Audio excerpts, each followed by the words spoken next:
que cette mesure-là sera Mais vraiment cette mesure suivie? sort. Moi, je ne Vous pense pas. appelez le commissaire fluvial à Mbandaka. Vous lui posez la question, combien de bateaux ont été saisis à Mbandaka depuis 2 mois?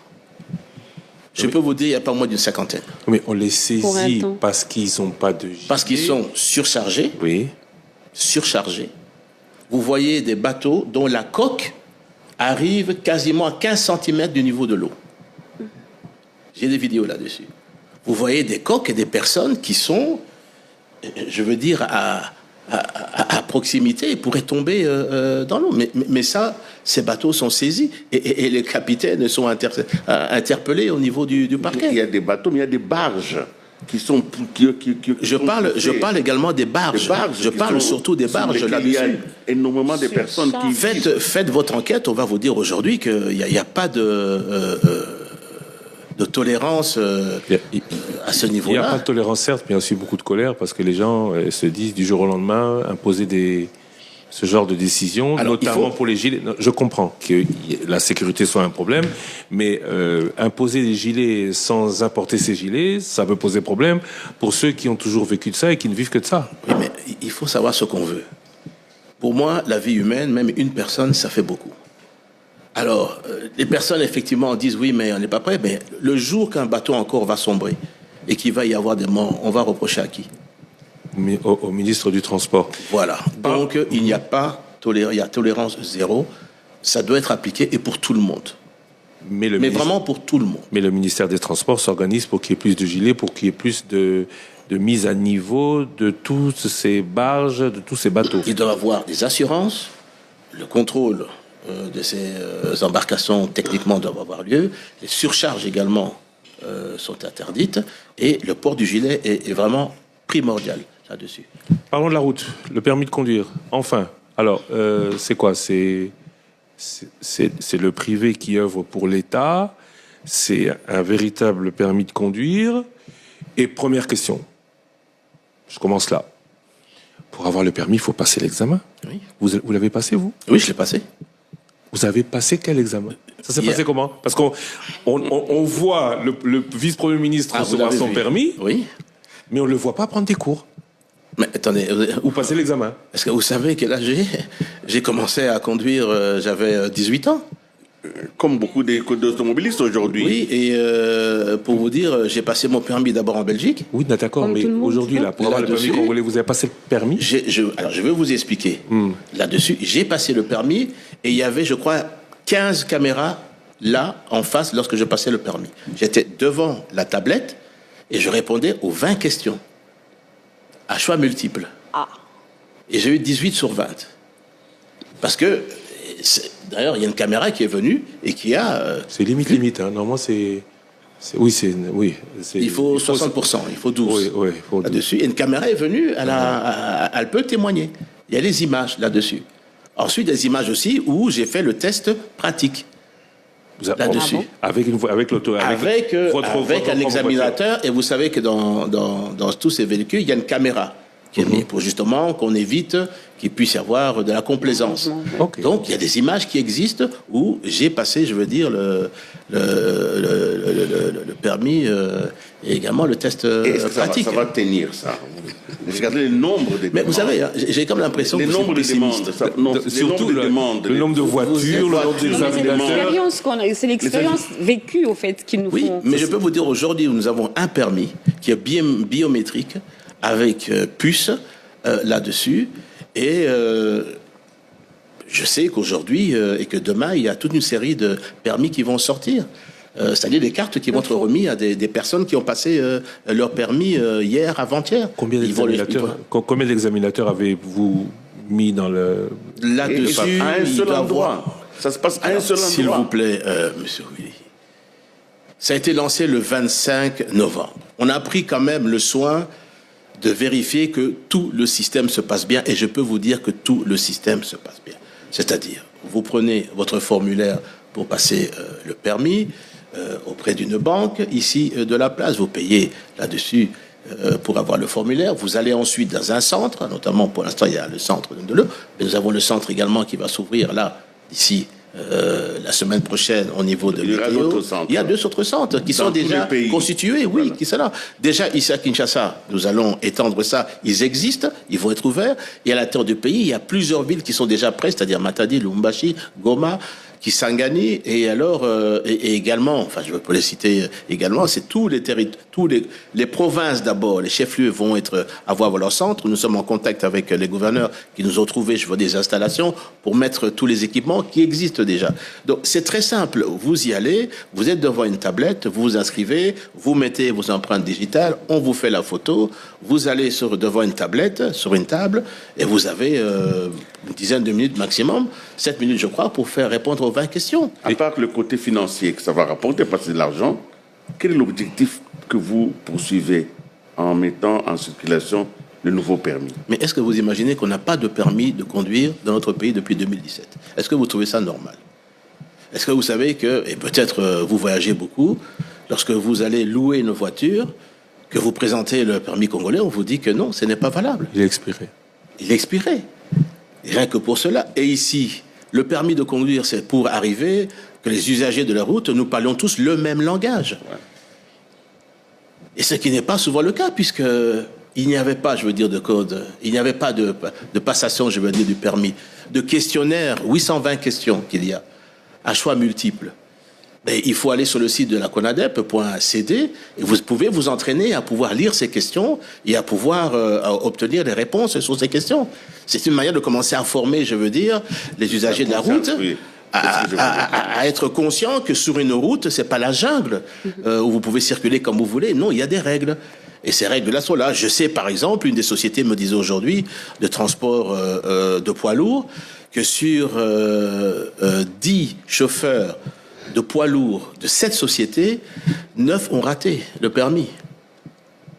Je leur dis, vous avez entre 6 et 1 an pour pouvoir vous mettre en règle, parce qu'à un moment donné, on va, au niveau du gouvernement, décider de l'obligation.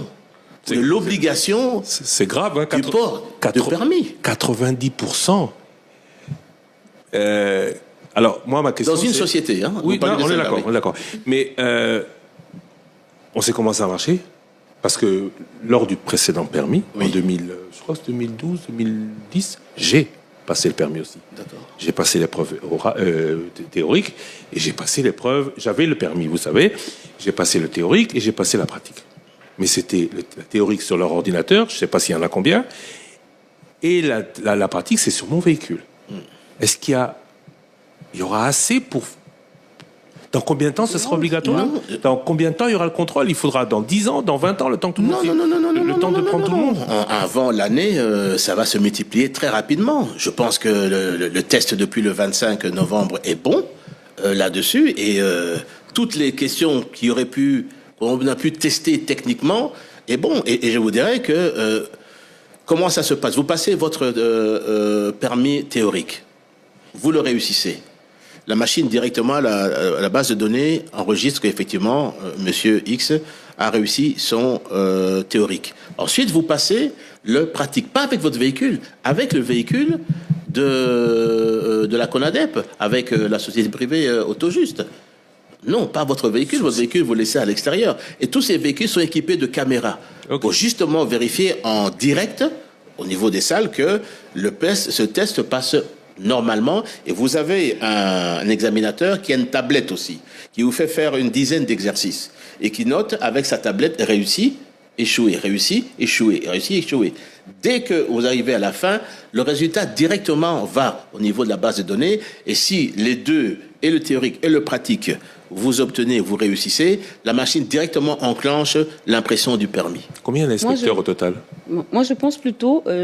Au niveau de Centre Nondolo, il doit avoir une dizaine à l'heure actuelle, parce que j'ai vu le nombre de véhicules, de Jeep qu'il y a là-bas, il y a une dizaine, peut-être même une quinzaine, je crois. Moi, je vais rester sur le document, en fait. Nous savons tous que le permis de conduire est un document de souveraineté qui doit être suivi par des structures de l'État.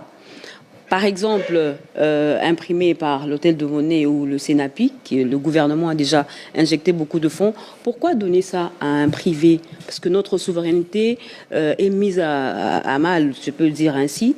Est-ce que nous allons suivre? Parce que nous sommes déjà un pays qui peut être facilement infiltré. Vous avez pris des précautions dans ce sens? Alors, je vais vous dire une chose, c'est que au niveau de la CONADEP et au niveau de chaque centre, le ministère de l'Intérieur a ses agents. L'ONIP a ses agents. Le ministère de la Justice a ses agents. Bien sûr, le ministère de Transport aussi a ses agents. Il faut savoir, il faut qu'on dise au public que le permis de conduire ne fait pas office de carte d'identité. Ça, c'est clair, il y a un arrêté a été signé à ce sujet. Donc, c'est uniquement le permis de conduire. Ça n'a rien à voir, vous ne pouvez pas vous présenter... Tout le monde peut en avoir, congolais ou étranger, tout le monde peut en avoir. Oui, vous vous inscrivez et vous dites votre nationalité, là-dessus, il y a la date de naissance, votre nom, là-dessus, votre adresse, etc. Il n'y a pas de problème. Mais ça ne fait pas faire office de carte d'identité. Vous ne pouvez pas aller dans une banque et dire, voilà, je vais ouvrir un compte avec ça. Ce n'est pas une carte d'identité, c'est simplement un document qui dit que oui, vous pouvez conduire sur la chaussée, ici, sur les chaussées, ici, au niveau de la RDC. Et certainement, au niveau de l'étranger aussi, ce permis va être reconnu et vous pourrez également le présenter. Et il est sécurisé. Très sécurisé. Extrêmement sécurisé. Imprimé par? Elle est imprimée par une imprimante, une imprimerie dont je ne vous donnerai pas le nom, là-dessus, à l'étranger. Et vous avez pris les précautions pour que le sport national, la corruption ne puisse pas... Eh bien, mais bien sûr, on a pris beaucoup de temps là-dessus, parce qu'il n'y a pas moyen de sortir le permis. Vous ne passez pas devant une tablette pour répondre à des questions. Alors les gens disent que voilà... il faut leur laisser un peu de temps. Là, ils sont au début, bon, falsifier. Ou d'obtenir. Attention, la falsification, c'est une chose. Il y a pire. C'est l'obtention du permis des services sans avoir passé l'examen. Le permis, pour qu'il soit, vous ayez votre photo sur le permis, vous devez déposer vos empreintes sur un équipement traditionnel que vous connaissez, et également devant une caméra, on vous fait une photo, avec l'iris aussi. Biométrique, donc. Là-dessus. Et c'est ça qui est enregistré au niveau de la base de données. Ensuite, vous avez un formulaire. Vous inscrivez toutes les informations là-dessus. Et ce formulaire-là, il est scanné. Et il est relié à votre photo, à vos empreintes digitales. C'est ça. Alors, comment quelqu'un pourrait arriver à dire je vais sortir là-dedans? Il faut qu'il ait... Il faut qu'il ait une complicité interne ou un membre du ministère, mais qu'il a réussi le théorique et le pratique. On le voit déjà. Non. Alors, ça veut dire quoi? Comment vous allez mettre sa photo sur la carte? Lui va si lui-même n'est pas là. Bon, oui. Il devra peut-être se déplacer, mais si... La machine, elle imprime lorsqu'elle reçoit l'input du test théorique qui est sur une tablette. Députés, sénateurs, ministres, tout le monde passe par ce test-là. Mais ils vont passer par le test. Personne ne va dire, bon... Et y compris les ministres vont passer là-dessus. Et prochainement, la première ministre a demandé qu'elle puisse faire un saut au niveau du centre avec les ministres. Prochainement. Le problème de faux documents, en fait, c'est une réalité. C'est pourquoi je pense que Willy insiste. C'est pour ça qu'on a pris beaucoup de précautions. Alors, je me vois, je donne mon exemple. Par exemple, si j'ai un faux permis, je suis sur la route, des agents de sécurité, comment est-ce qu'ils peuvent savoir que j'ai le faux? Ils auront quel outil? Mais vous parlez de quel faux? C'est-à-dire le permis qui est sorti maintenant? Oui. Le permis qui est sorti maintenant? Non. Là, c'est le vrai. Là, c'est le vrai. Le vrai.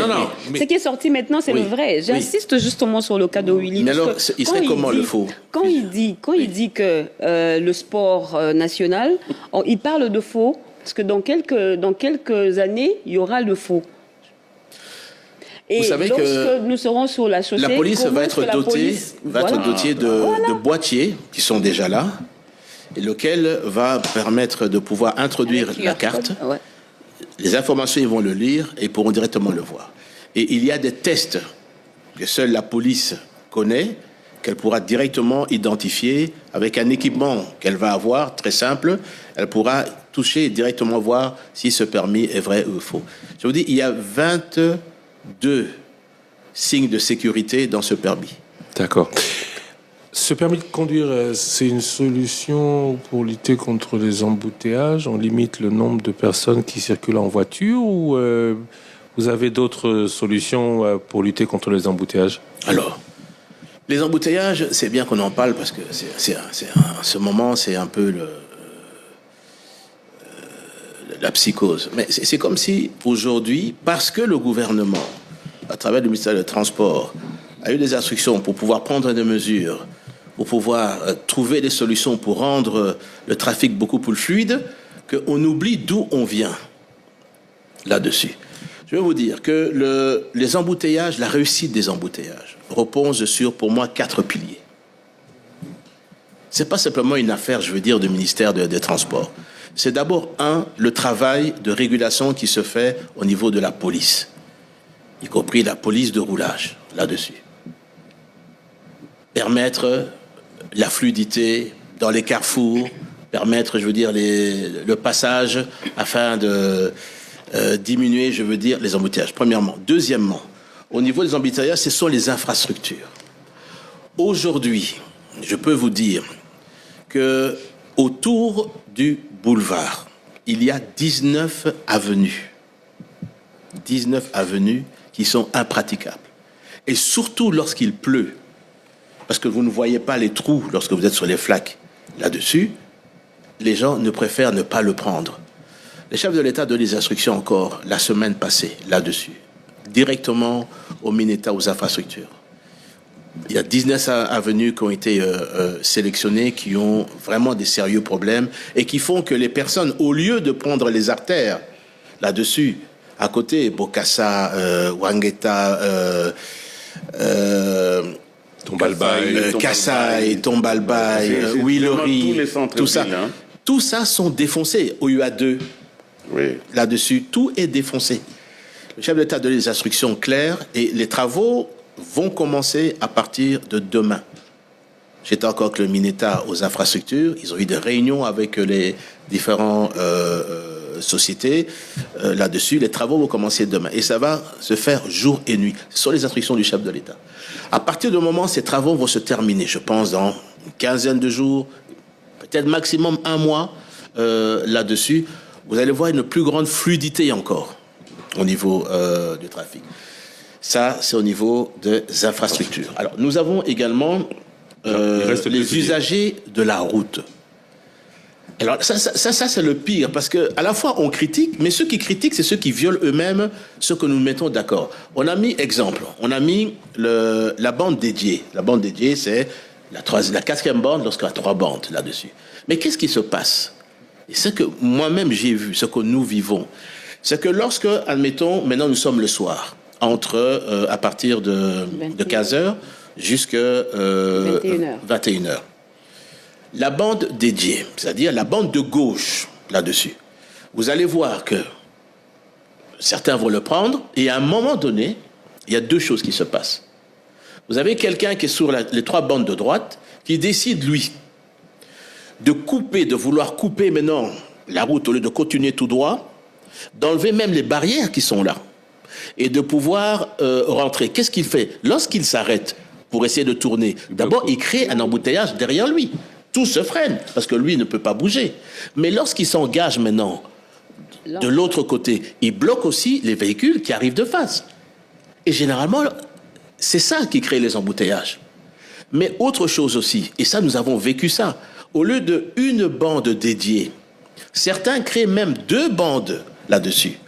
Vous avancez, vous arrivez au niveau du saut de mouton de Sosimat. Qu'est-ce qui se passe? En dessous du pont, vous avez ceux qui arrivent de Monjiba, qui se rabattent sur les 2 bandes, en dessous du pont, pour continuer, mais elles se trouvent à un moment donné face à 2 bandes qui sont face à elles. Mais tout est bloqué. Qui va faire marche arrière? Pourquoi? Parce que les usagers n'ont pas respecté. Il y a également des autorités, parce que nous avons des films là-dessus, avec les plaques, dont les gardes descendent, ouvrent les barrières sur le boulevard, empruntent. Sans sanction. Empruntent. Sans sanction. Ce sont parmi les autorités qui ont des immunités. Il faudrait y aller. Oui, non, qui ne sont pas au-dessus de la loi là-dessus. Et à un moment donné, la justice pourra peut-être s'en occuper puisque ça existe. Mais ce n'est pas le rôle du ministère des Transports. Mais quand il y a la flagrance, le ministère des Transports peut faire appliquer les amendes ou les saisies de véhicules. Absolument, et on va y arriver. Donc, ouvre les barrières par les policiers qui accompagnent.